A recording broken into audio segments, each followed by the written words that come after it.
বঙ্গোপসাগরে সৃষ্ট লঘুচাপ কেটে গেছে, তবে মৌসুমী বায়ুর প্রভাবে শুক্রবার পর্যন্ত টানা বৃষ্টি হতে পারে বলে আবহাওয়া অফিস জানিয়েছে। আগামী ৭২ ঘন্টার পূর্বাভাসে আবহাওয়া অধিদপ্তর জানিয়েছে, সক্রিয় মৌসুমী বায়ু বঙ্গোপসাগরে প্রবল অবস্থায় রয়েছে। আর এর প্রভাবে সপ্তাহ জুড়ে দেশের সব বিভাগের কিছু কিছু জায়গায় হালকা থেকে মাঝারি ধরনের বৃষ্টি অথবা বজ্রসহ বৃষ্টি হতে পারে। আর কিছু কিছু জায়গায় ভারী থেকে অতি ভারী বৃষ্টিপাতও হতে পারে।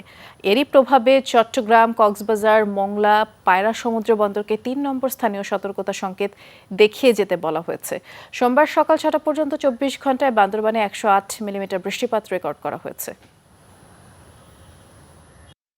বিশেষ করে কোস্টাল বেল্টে আমাদের প্রথম দিকে হেভি রেইনফল বা ভারী থেকে অতি ভারী বর্ষণ হওয়ার কথা, এবং এই জন্য চট্টগ্রাম ডিভিশনের যতগুলো জেলা আছে পাহাড়ি জেলা সবগুলোকে আমরা বলছিলাম যে ভূমিধস হতে পারে। তো পরবর্তীতে দেখা যায়, অথবা গতকালকে থেকে আমরা আবার কী করলাম, সারা দেশের জন্য হেভি রেইনফল বা আমরা একটা ওয়ার্নিং ইস্যু করলাম, যেখানে বলা হয়েছে যে মাঝারি ভারী থেকে বা ভারী থেকে অতি ভারী বর্ষণ হতে পারে, এবং সারা দেশে কোথাও কোথাও অতি ভারী বর্ষণও হচ্ছে